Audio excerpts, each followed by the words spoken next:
Olá, benditos! No capítulo de hoje, Salomão vai tratar da questão do dinheiro. Mas ele não se atém apenas ao dinheiro. Ele vai além, abrangendo os valores da vida e as coisas que realmente valem a pena. Afinal, há mais de uma maneira de ser tanto rico quanto pobre. Vamos conferir?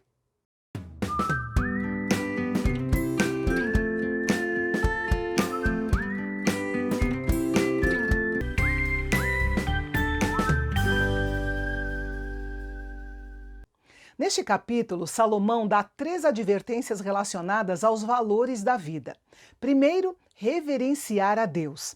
Salomão fez uma visita no templo que ele havia construído em honra ao nome do Senhor e observou os adoradores indo e vindo, louvando a Deus, oferecendo sacrifícios e fazendo votos.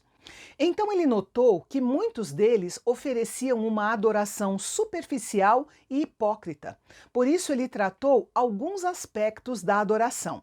O primeiro deles foi a oferta de sacrifício. Ter a oferta nas mãos, sem uma fé obediente no coração, torna-se um sacrifício de tolo, pois somente um tolo pode pensar que é capaz de enganar a Deus. Em seguida, Salomão advertiu sobre a oração descuidada. O segredo da oração aceitável é um coração preparado, pois a boca fala daquilo que o coração está cheio. Salomão aconselhou a ir à casa de Deus pronto para ouvir mais e falar menos. A palavra ouvir no original hebraico tem uma força dupla, significa prestar atenção e obedecer. Quando chegamos diante de Deus, nossas mentes muitas vezes estão cheias dos nossos próprios negócios em vez da adoração a Deus. Assim, temos a tendência de falar demais e acabar fazendo promessas que não podemos cumprir. John Bunyan, autor do clássico livro O Peregrino, escreveu: "Na oração é melhor ter sinceridade sem palavras do que palavras sem sinceridade." A terceira admoestação de Salomão diz respeito a fazer votos ou promessas ao Senhor. Deus não exige que seu povo faça votos a fim de ser aceito por ele, mas os votos são uma oportunidade de expressar devoção caso sintam o desejo de fazê-lo. Mas é melhor não fazer um voto do que fazer e não cumprir. O pregador enfatizou que era importante para o povo de Deus considerar os votos como um assunto sério e esforçar-se por cumpri-los ao invés de simplesmente admitir, diante do mensageiro ou do anjo, que foi um erro. Uma nota importante aqui é que o hebraico não faz distinção entre as palavras mensageiro e anjo, por isso você pode encontrar as duas versões. Quando não honramos ao Senhor com aquilo que lhe é devido, também estamos nos privando das bênçãos espirituais que ele concede àqueles que o adoram em espírito e em verdade. A segunda advertência relacionada aos valores da vida, destacada por Salomão, foi não defraudar o próximo.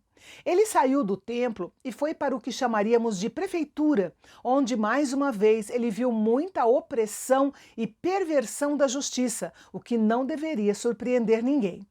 Um alto funcionário zela por outro alto funcionário e outros altos funcionários estão sobre eles.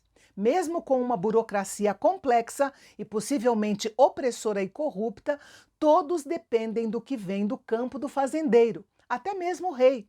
Essa é uma das ironias da vida que parecia deliciar o pregador.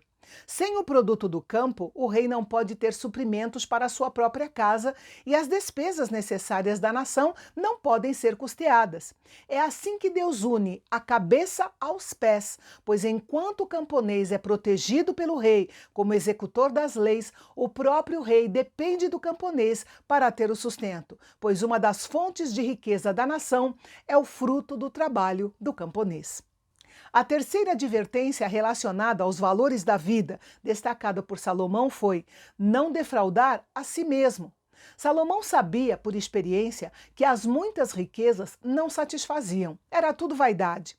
À medida que o patrimônio líquido de uma pessoa aumentava, também aumentavam suas despesas e as expectativas dos outros, servos, amigos, bajuladores e outros dependentes que se aglomeravam em torno de um homem rico, interessados em obter algum benefício.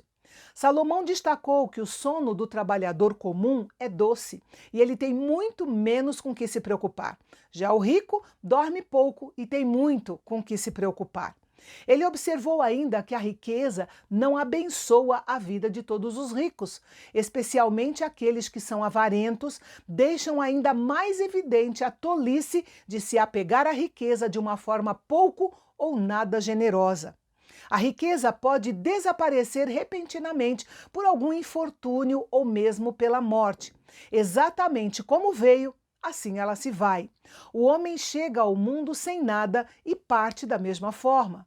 Sem se dar conta disso, muitos ricos trabalham demais para acumular e manter seu padrão de vida, e muitos acabam sofrendo com o estresse e até mesmo com um burnout. Graças ao Senhor Jesus, o Novo Testamento nos dá uma imagem mais esperançosa sobre esse assunto, quando ele disse que é possível acumular tesouros no céu.